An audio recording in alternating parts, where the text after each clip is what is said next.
Povo de Deus, paz seja convosco. Louvamos a Deus por este culto tão especial que Deus bondosamente tem reservado para todos nós. E queremos louvar, exaltar o nome do Senhor. Melhor? Glória a Deus. Vão dando glória a Deus aí, viu? Glória a Jesus. Aos irmãos que estão à minha esquerda não vão me ver, a bênção é maior, né? Glória a Deus. Não, sim, estou brincando. Eu quero convidar a amada igreja para fazermos uma leitura na palavra do nosso Deus e nesta noite trabalhar com vocês rapidamente no livro de 2 Samuel, capítulo 23, 2 Samuel 23, 12.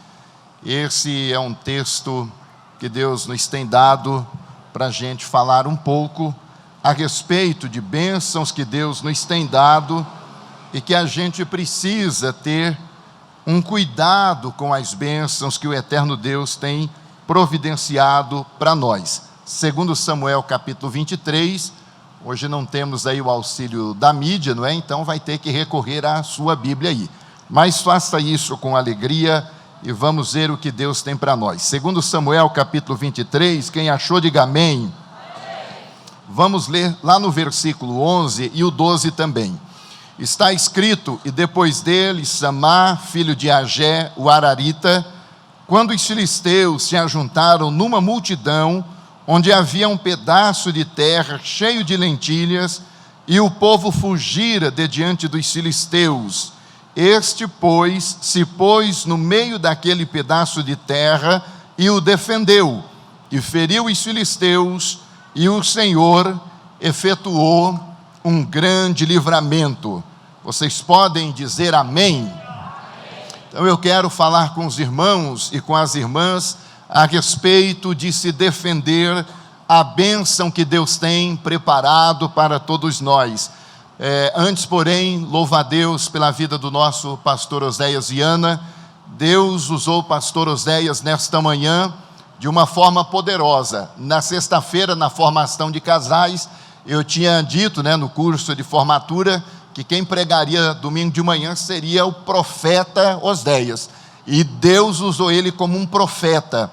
Então, seu dever da semana, assistir à pregação do que Deus falou conosco no período da manhã, foi uma palavra que levou essa igreja às lágrimas. Deus bradou aqui de manhã, e até vidas Deus salvou, viu? Então foi poderoso o que Deus fez.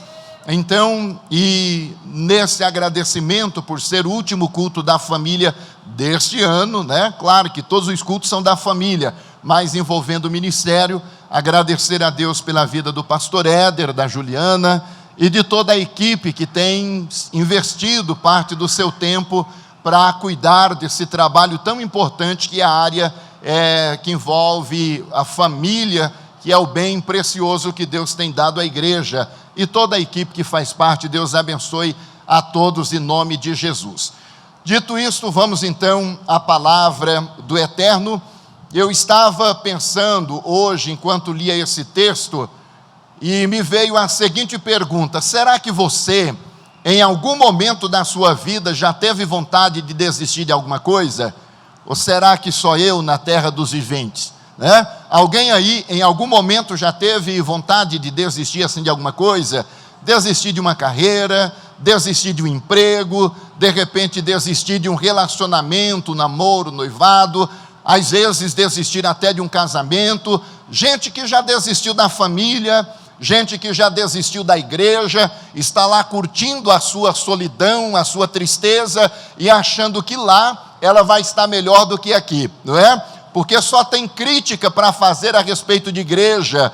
Eu ouvi de um grande teólogo a seguinte afirmação: a igreja se parece com a arca de Noé, lá dentro o odor é forte, mas ela livra da tempestade. Aí ele disse assim: do odor a gente dá um jeito, não é? Mas as águas em fúria levam à morte. Então quem é sábio vai aprender a lidar com as imperfeições da igreja e vai aprender que o odor quem produz somos nós, sim ou não? Sim ou não? Umas atitudes nossas, às vezes uns temperamentos não tratados, não é? Mas a gente vai administrando tudo isso aí. Eu prefiro permanecer dentro da igreja e lidar com as dificuldades que ela tem, do que lá fora sozinho tentar enfrentar o vendaval do nosso tempo. Então, quando eu digo, se você em algum momento teve vontade de desistir, é natural que em um determinado período a gente até passe por isso. A grande questão que nós temos que pensar é: do que nós vamos desistir?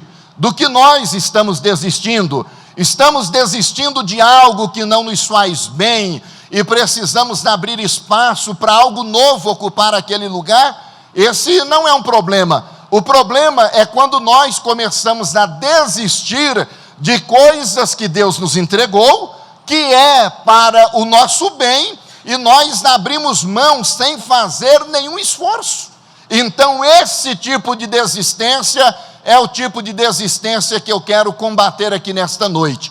E vou pedir ao João, me ajuda aí, João, a mais triste que você puder, para a gente botar esse povo para chorar. Aleluia. Não? Aí um choro, outro dá glória a Deus, né? Amém, gente? Então, a primeira coisa que eu quero dizer para você é que a sua atitude determina o seu legado. Diga comigo, minha atitude. Não, pode ser mais forte, né? Minha atitude determina o meu legado. Davi estava no final da jornada de vida dele e ele começa a traçar a lista dos homens que marcaram a sua trajetória. Porque Davi chegou ao ápice, mas não foi só. Ele contou com a contribuição, com a colaboração de grandes guerreiros.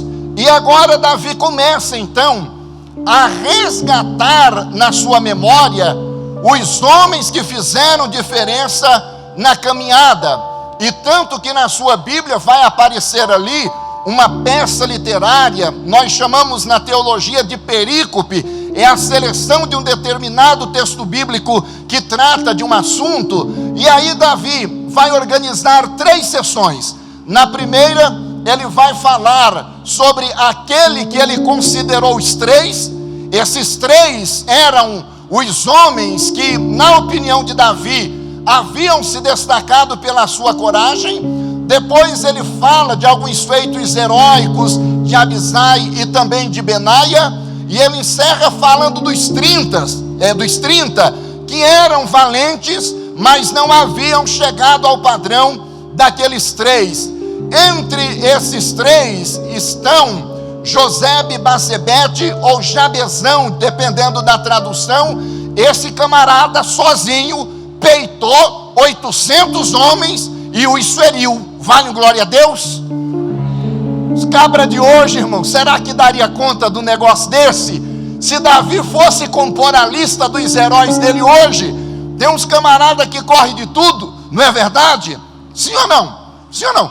Ele está falando de um que sozinho enfrentou e venceu 800. Então ele diz, esse aqui é cabra macho, esse aqui é homem valente. Aí ele fala de um outro chamado Eleazar, filho de Dodô, e esse também estava com Davi, quando os filisteus os desafiaram em Paz-Damim, e ele sozinho, ele enfrentou também ali os filisteus, e o texto bíblico que diz que ele não arredou o pé, e ele lutou tanto, que chegou ao nível da exaustão, mesmo exausto, ele não largou da espada. Então ele já não tem energia, ele não consegue mais manusear a espada, mas ele não larga a espada.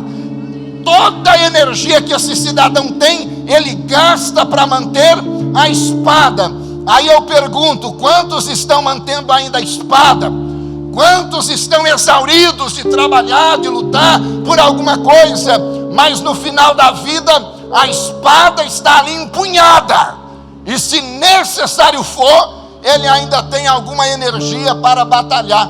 Nesse texto é interessante porque quando teve que ir para a guerra, o povo fugiu, e ele ficou sozinho. Depois que venceu os inimigos, aí o povo voltou para aproveitar o despojo.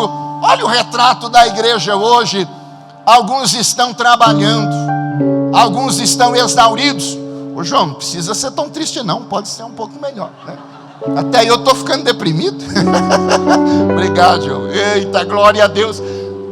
Aí o povo, o texto diz que depois que ele venceu o inimigo, aí o povo apareceu para quê? Para repartir os despojos. A minha pergunta para você aqui nesta noite hoje: quem é você? Quem é você? Você é aquele que luta, que defende a obra de Deus, a causa de Deus, que luta pela obra, que luta pela igreja?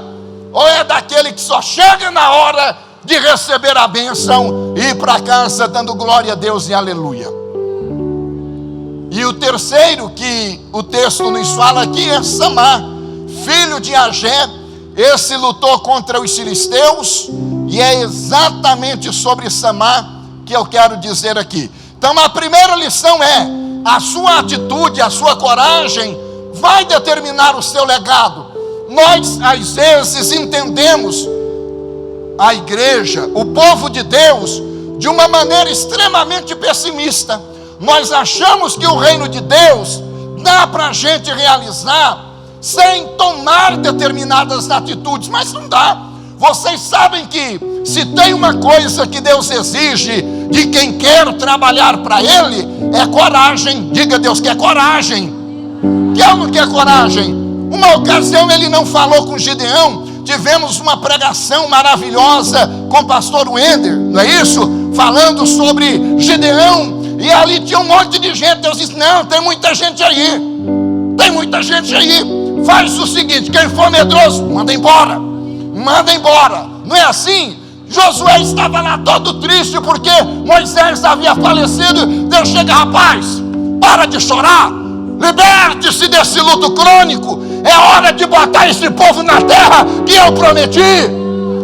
O que eu estou tentando dizer para você é que diante de Deus, a sua coragem vai determinar se você entra para a lista dos guerreiros de Deus, das guerreiras de Deus, ou se você vai ser só um no meio da multidão. Quem é você na obra de Deus, irmão? Quem é você na obra de Deus, irmã? A sua atitude vai determinar o seu legado. Segunda coisa que eu quero dizer aqui do texto. Segunda coisa que eu quero dizer do texto: não abra mão daquilo que Deus te deu. Ninguém diz amém, não é?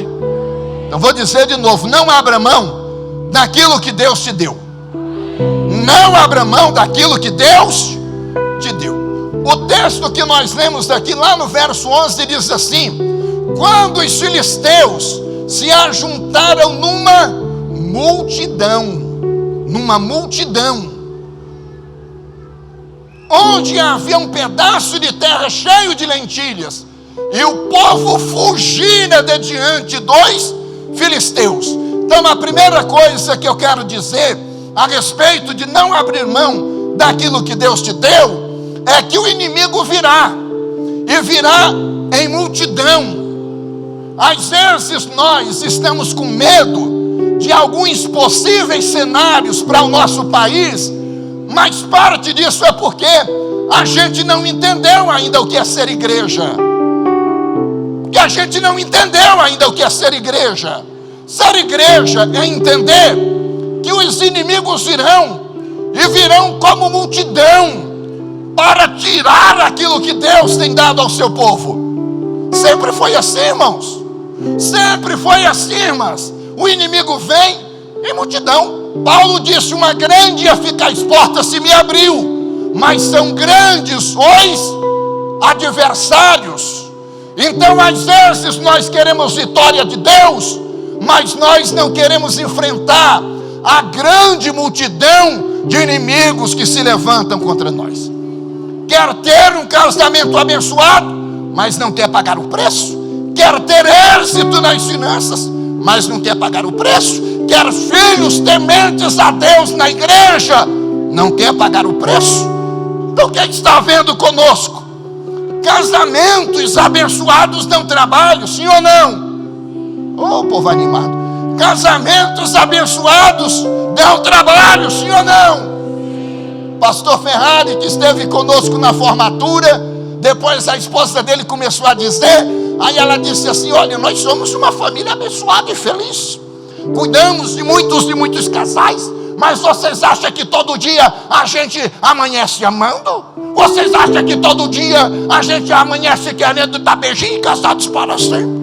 Tem dia que não, irmão. Tem dia que a irmã está dizendo: ai, tão miserável, se abre a boca, fica quieto, fica quieto. Não é? A irmã falou aqui, não falou? Não falou, pastor? Tem dia que é difícil, irmão. E eu achei lindo. Pastor Oséias, ele fala no púlpito dessa igreja que todos os casamentos têm as suas lutas, as suas dificuldades. Jesus é o melhor noivo, será o melhor marido, mas a noiva dele dá um trabalho, que só o sangue, é ou não é? Então assim, os inimigos virão de todos os lados, de todas as maneiras. Aí quando o inimigo vem, o que é que você faz? Quando o inimigo vem, o que é que você faz? O texto diz que o povo fugiu. O povo, não, está desanimado demais. O povo, mas quando o povo fugiu, Samar toma uma atitude. Qual é a atitude de Samar? Ele colocou-se no meio do terreno e ele disse: aqui não. Ele colocou-se no meio do terreno e disse: aqui não. Sabe por quê?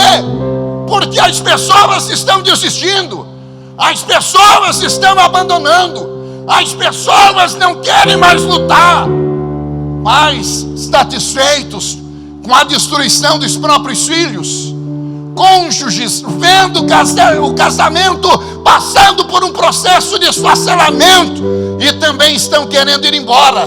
Não, eu já parei, já recuei, já joguei a toalha, eu não quero saber de mais nada.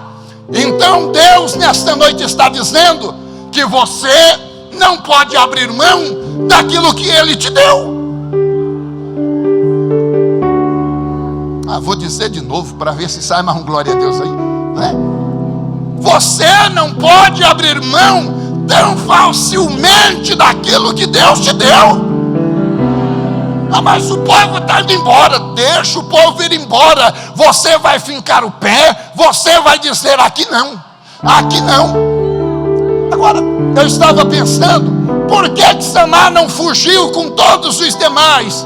Porque ele sabia que naquela região de Leí houve um homem chamado Sansão.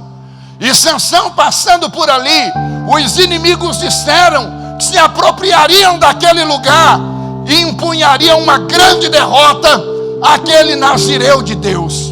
Pois foi naquela região que Sansão sozinho, com a queixada de uma jumenta, ou de um jumento, sei lá, né? Ele conseguiu vencer pelo menos 1000. Ao vencer os inimigos, Sansão ficou com sede. Aí ele pensou: mas que ironia, eu estou vencendo 1000 homens e agora vou morrer de sede. Aí o texto diz que Deus, naquele dia, fendeu aquela queixada, abriu-se uma cisterna e Sansão sobreviveu por causa da água que milagrosamente Deus fez aparecer ali. Eu imagino que Samar está pensando assim: olha, o povo fugiu, mas será que Deus fugiu? O povo foi embora, mas onde será que está Deus? Talvez ele esteja se lembrando que ali apenas um homem conseguiu vencer pelo menos 1000 por causa de uma força que ele recebeu da parte do eterno Deus. Então assim, estamos chegando ao final de mais um ano. E qual é a história que você tem para contar? Qual é a história que você tem para contar? Pastor, eu tenho tanta pouca bênção para contar. Mas por quê? Porque às vezes você tem desistido fácil. Deus te dá um negócio, você abre mão. Deus te dá um casamento, você não se importa de acabar com ele. Deus te abre a porta do emprego, você vai de qualquer jeito. Deus te dá uma empresa, você deixa o negócio falir. Deus te coloca no ministério, mas você não valoriza. Deus te dá filhos que são bênçãos dele, mas você não se importa com os seus filhos. Sábado, Eu fui Uber da Kíria. Cadê a Kíria? Estava tocando aqui, né? Ela deve estar evangelizando aí. Espero que esteja evangelizando. Ah, tá lá? Vocês estão de olho? Glória a Deus. Tá aí, cuida, Zé, cuida, né? Aí eu fui levá-la à escola porque tinha ensaio. Aí busquei e levei para casa. Aí ela, pai, de novo para a igreja. Mas por quê? Não, porque agora tem ensaio da orquestra. Os maestros são exigentes, tem que estar lá. Eu disse, minha filha, se hoje eu estivesse cobrando Uber de você, eu já estava com o bolso cheio, hein? E ela disse, para de reclamar, homem. Eu estou indo para a igreja, eu estou tocando na igreja, eu estou fazendo para a glória de Deus. Fazer o que, né? Ficar quieto, da glória a Deus e aleluia. E que bom que ela está fazendo isso. Agora, quantos de vocês? Ah, mas o meu filho, ele não quer ir. Rapaz, pelo amor de Deus, a De Família tem uma das melhores equipes de professoras. Eu trabalho com educação teológica. Se você olhar o trabalho que a Kelma faz, o trabalho que a Andréa faz é trabalho de excelência. Aí chega domingo de manhã, vou acordar 1h da tarde. Vocês me desculpem, irmão. Deus nos tem dado ferramentas, Deus nos tem dado meios de ajudar você a cuidar da tua casa, da tua família. Talvez algumas pessoas se incomodem dos irmãos e das irmãs. Eu sou o Zé Roberto da Carol, eu sou a Carol do Zé Roberto, e juntos nós somos casados para sempre. Tem gente que fica chateado. Fica chateado. Para que ficar chateado? É o pastor Oséias que entende que tem casamentos aqui à beira da ruína. À beira da ruína. E você vai lá, se matricula, vem uma vez por semana. 13 aulas que passa no estalar de dedo. E você vai aprender a ser samar, vai aprender a ser macho, vai aprender a ser homem, a ser bom marido, a bom pai. E Deus vai pegar aquelas irmãs que estão na goteira, porque tem também assim, né? Salomão falou, olha, eu moro no palácio, mas eu preferia morar lá numa casa no deserto do que num palácio com uma mulher que fica gotejando a cabeça o tempo inteiro. Não está na Bíblia? Então não está. Então Deus vai pegar essa mulher também e vai ensinar a ela umas verdades. Deus nos dando ferramenta para você não desistir daquilo que Deus te deu. Membros da De Família, quer casar? Quer casar? O rapazinho está todo empolgado, eu quero casar, pastor. A moça aí, eu também quero. Eu orei tanto a Deus e Deus agora me deu uma bênção. Procura o pastor Oséias, sabe o que ele vai dizer? Vai fazer curso de namoro, noivado e casamento primeiro, não é? Noivado, né? Vai fazer noivado. Quantas aulas? Menos de 10. O rapaz vai aprender que quando casa vem uma entidade chamada boleto. Essa não é expulsa com oração. Não é com oração, não, é com dinheiro, não é assim? A irmã vai aprender que ela tem casa para limpar. Nem glória a Deus e aleluia, não tem, né? Vai ter que limpar a casa. Isso aí, irmã. Você vai ser treinada para aquilo que é casamento. Mas eu não quero. Aí depois da primeira crise que vem, não está preparado, não está preparada, não tem instrução. E abre mão da bênção que Deus deu para ele, que Deus deu para ela, quando precisava de um pequeno ajuste ali, para esse casamento florescer para a glória de Deus. Meus irmãos, minhas irmãs, não vamos desistir daquilo que Deus tem para nós, não. Eu estava pensando, como que a nossa geração é uma geração que aprendeu a desistir com facilidade das coisas que Deus lhe deu. Aí olhando o texto, me veio à mente Hebreus 12, do 16 ao 17. Lá está escrito: e ninguém seja devasso ou profano como Esaú, que por uma refeição vendeu o quê? Vendeu o quê? Vendeu o quê? Direito de primogenitura. Em outras palavras, o direito de fazer parte da linhagem do Messias. Fazer parte da linhagem do Messias? Isso aí não serve para nada não. Isso aí não é nada não. Ele me dá aqui um prato de lentilhas porque eu tô faminto. Aí eu fui vendo os comentaristas, alguns estudiosos, Dr. Simon Kistemaker disse que Esaú não tinha consideração pela bênção de Deus, e a promessa que ele como primogênito receberia, ele desprezou o direito de primogenitura e as promessas espirituais que Deus havia dado a Abraão e Isaque, por causa de um prato de lentilhas. Tem outro escritor que foi além, e ele disse assim, o Paul Stevens, ele disse que o paladar de Esaú era o que controlava a sua alma, o seu Deus era o estômago, seus sentidos e seus apetites fisiológicos. Alexander Wright acrescenta que o homem, antes de expor a sua primogenitura ao mercado, ele a deprecia, ele a despreza, ele a barateia de todas as formas. Aí depois Esaú foi lá para dizer: Deus, me devolva o direito de primogenitura. E o texto diz que nem com lágrimas ele conseguiu mudar o coração de Deus. Deus está dizendo para alguém aqui hoje: abra os teus olhos para não chorar depois fora de tempo.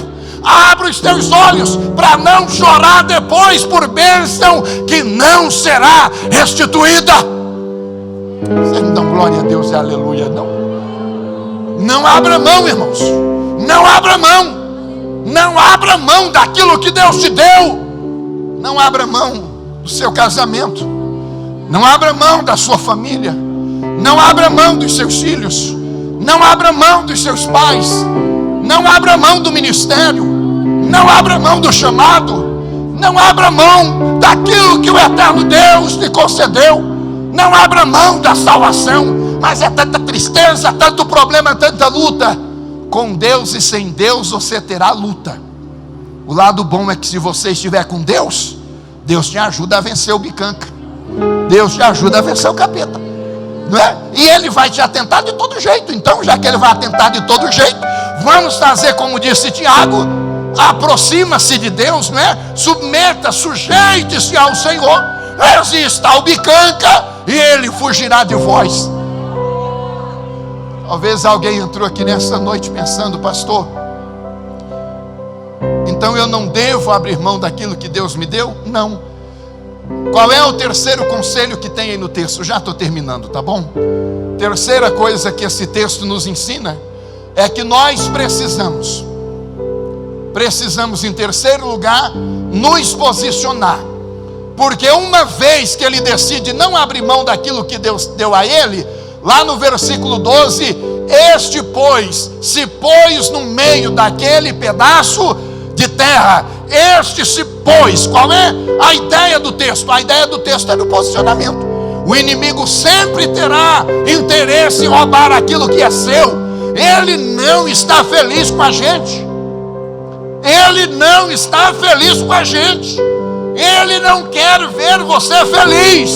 Ele quer ver você preso no seu quarto escuro, entregue à ansiedade, à depressão, ao medo, ao temor, o desespero e a inquietação. Ele não quer ver ninguém feliz.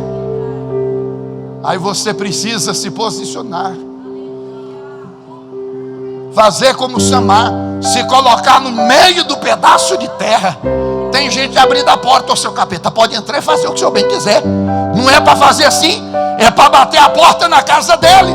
Uma menininha foi à escola bíblica dominical. Chegando lá, a aula era sobre Jesus que habita no coração da gente. No final, a menininha disse: professor, é verdade que se eu abrir então meu coração, Jesus vai morar lá dentro? A professora disse: é verdade. Então eu quero esse Jesus, que ele more lá dentro. Aí ela foi para casa com a mãozinha no coração. Chegou em casa, a mãe disse: minha filha, está tudo bem? Ela disse: mamãe, melhor dia da minha vida, eu estou feliz. E por que está com a mãozinha sobre o coração? Não é porque Jesus entrou aqui, ele é tão bom, eu não quero que ele vá embora mais não. Não quero que ele vá embora mais não. Ficou assim o tempo todo, segunda-feira, toda feliz, como quem conhece a Jesus, anda assim, não é? Aquela postura ereta, cabeça erguida, porque sabe o que ela carrega lá dentro. Aí ela chegou na escola, a professora disse: menina, por que está com a mão no coração? Está passando mal? Não, professora, eu estou cheia de Deus, eu fui à igreja, a professora falou de Jesus, disse que ele mora no coração da gente, ele entrou lá, eu botei a mão porque eu não quero que ele saia mais. Aí a professora usada pelo demo, né? Professora, não é para dar lugar para o demo não, mas que ela deu. Aí ela falou assim: e se o capeta for bater na porta desse coração, o que você vai fazer?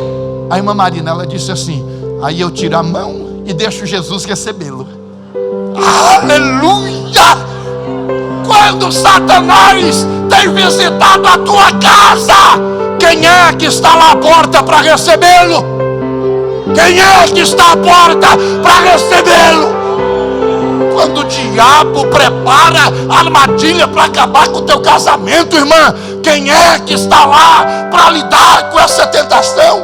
E a mesma coisa eu digo para os irmãos: precisamos, como Samar, marcar o nosso território, estar no meio dele, para dizer: aqui não, Satanás. Na minha família é Jesus quem reina, na minha casa é Jesus quem reina. Posicione-se, posicione-se, e não abra mão daquilo que é seu. Eu estava olhando um outro texto, e aí me lembrando de Caleb com 85 anos. Caleb, com 85 anos, ele falou assim para Josué: agora eis que hoje tenho já 85 anos, e ainda hoje estou tão forte como o dia em que Moisés me enviou. Isso 40 anos depois. Qual era a minha força então? Tal é agora a minha força, tanto para a guerra como para sair e para entrar. Quantos anos? Quantos anos? Quantos anos? Quantos anos? Eu estou pingando fogo. É isso que o Caleb está dizendo. Eu estou pegando fogo. Tem 40 anos que Deus deu a promessa. Tem 40 anos. E sabe como é que eu estou? Eu estou do mesmo jeito. Eu estou do mesmo jeito. Para entrar, para sair, eu estou no jogo. Eu estou na guerra. Tem gente aqui cabisbaixo, entristecido, desanimado, entregue a uma rotina medíocre, sem grandes expectativas da parte do eterno Deus. Olha Caleb com 85 anos dizendo, que eu vou ler o que ele disse no texto. Lá no versículo 12 ele disse: agora, com quantos anos? Com quantos anos? Agora, pois, dá-me este monte de que o Senhor me falou aquele dia. Pois naquele dia tu ouviste que estavam ali os anaquins, os grandes e cidades fortes. Aí ele pergunta: porventura o Senhor será comigo para os expulsar? Pergunta não, é uma afirmação. Com 85 anos ele está dizendo: dá-me o monte da promessa, dá-me o monte da promessa, dá-me o monte da promessa. E tem uma coisa interessante ali no texto, é que ele sabe que na terra, no monte que ele pediu a Deus, haviam cidades fortificadas, e lá estavam os gigantes também, mas ele não quer saber de nada disso, porque ele diz: o Senhor está comigo, o Senhor está comigo, não tem gigante que ficará à minha frente, porque Deus está comigo. Levante-se, por favor.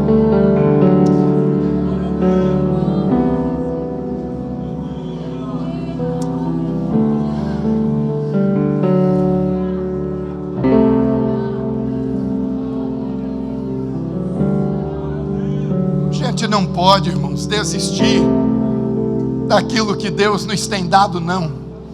O texto diz que Samar ficou ali sozinho, ele venceu os filisteus, e através dele Deus operou um grande milagre. Eu quero perguntar a você: quais são as suas expectativas? Quais são as suas expectativas? Como é que está o seu coração? Deus não tem feito promessas para você.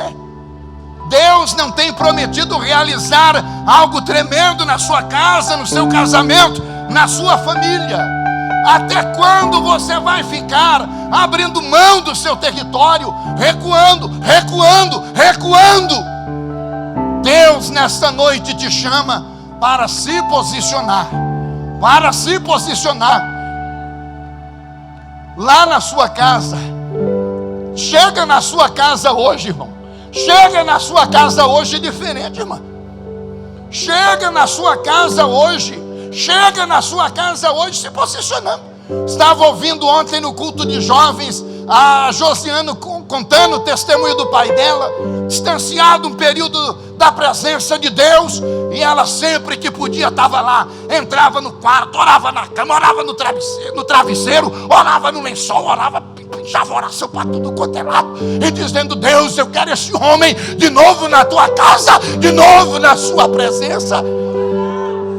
Tem gente entregando casamento e não tem coragem de orar, não tem coragem de fazer um curso, não tem coragem de pedir ajuda, não tem coragem de pedir socorro. Tem pais vendo os filhos se perdendo e não toma uma atitude, não se posiciona.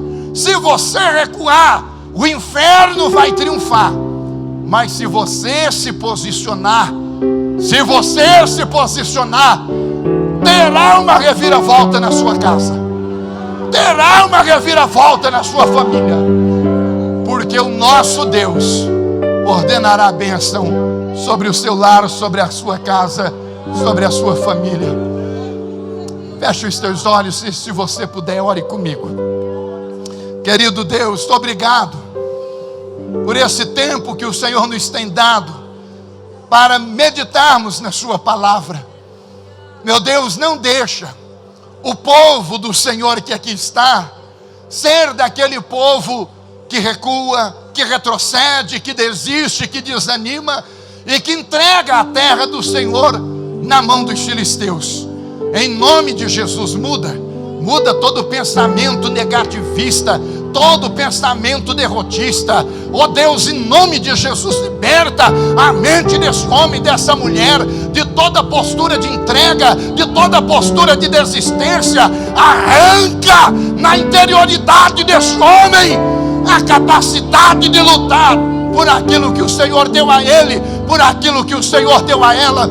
Em nome de Jesus, meu Deus, renova a autoridade aqui nessa noite. Renova a autoridade aqui nessa noite. Que esse homem, que essa mulher chegue em casa dizendo: nesta casa quem reina é Jesus. Nesta casa quem reina é Jesus. Que haja uma reconquista, que haja uma retomada.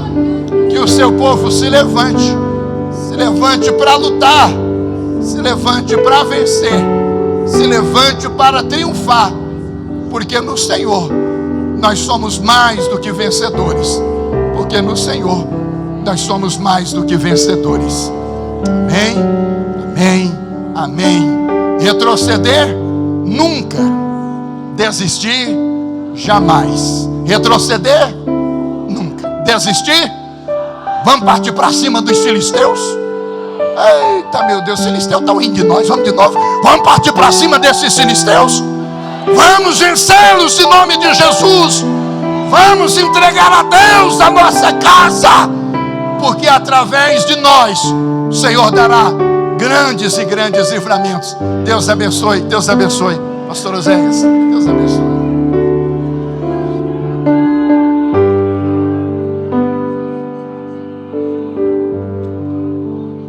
Glória a Deus. Meus irmãos, rapidamente pergunto nesta noite: tem alguém que ainda não entregou a vida a Jesus e entendeu nesta noite que o Senhor te chama e você quer entregar a sua vida ao Senhor, fazer o compromisso de andar com Jesus de maneira vitoriosa para a glória de Deus? Tem alguém? Pastor, eu ainda não sou cristão, eu não entreguei minha vida a Jesus, mas eu quero entregar a minha vida a Ele e caminhar com Ele. Tem alguém? Se tiver, dê um sinal assim com a sua mão, porque essa igreja vai orar por você e Deus vai te abençoar de uma forma abundante. Tem alguém? Ainda não é cristão, ainda não entregou a vida a Jesus e hoje você quer fazer isso? Tem alguém? Tem alguém? Alguém que andou com Jesus, caminhou um tempo e aí de repente terminou esfriando na fé, terminou parando e entende que o Senhor hoje está te chamando para uma reconciliação com Ele. Tem alguém? Tem alguém para voltar para o Senhor? Glória a Deus, glória a Deus, glória a Deus, glória a Deus. Aplauda, igreja, com alegria, com alegria, com alegria. Oh, Deus fiel. Tem mais alguém? Tem mais alguém? Pastor, eu caminhei com Jesus um tempo, vieram as lutas, eu dei uma desanimada, eu dei uma desistida, mas hoje eu quero voltar para Jesus. Tem alguém? Tem mais alguém para o Senhor? Tem mais alguém para o Senhor? Sozinho, irmão, sozinho, irmã, você já entendeu que vai ter luta, vai ter problema do mesmo jeito. Então o bom é se agarrar com Jesus, não é verdade?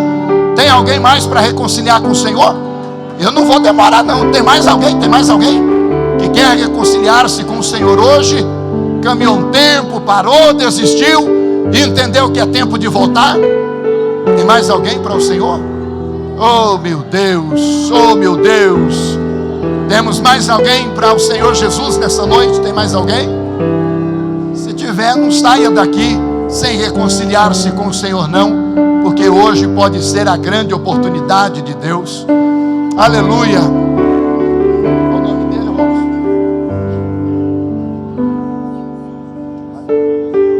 Nilson. Por que você está chorando? Vocês não dão glória a Deus não? O Adrian está em prantos aqui, gente, porque o nosso Deus é um Deus que faz maravilhas. Vamos orar pelo irmão Nilson. Vamos orar por ele.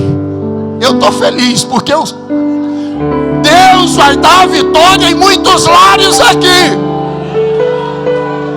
Tem famílias aqui que contemplarão maridos, esposas, filhos e filhas se entregando a vida para o Senhor. Quantos creem? Quantos creem? Vamos orar. Estenda as suas mãos para cá e vamos orar. Querido Deus, o irmão Nilson está diante da sua presença. E nesta noite, Deus, ele faz esse compromisso de andar contigo. Que o Senhor mantenha, Deus, o nome dele no céu, escrito no livro da vida, selado com o sangue do Cordeiro, para o grande dia da redenção da sua igreja. Encha ele da sua glória, do seu poder e do seu Espírito Santo. Abençoe o teu filho, abençoe abundantemente a família e cumpra toda sorte de bênção e vitória que o Senhor tem para ele, que o Senhor tem para esse lar, para essa família. É a nossa oração e gratidão. Todos digam amém. Irmão Nilson, Deus te abençoe, querido. Deus te abençoe. Glória a Deus.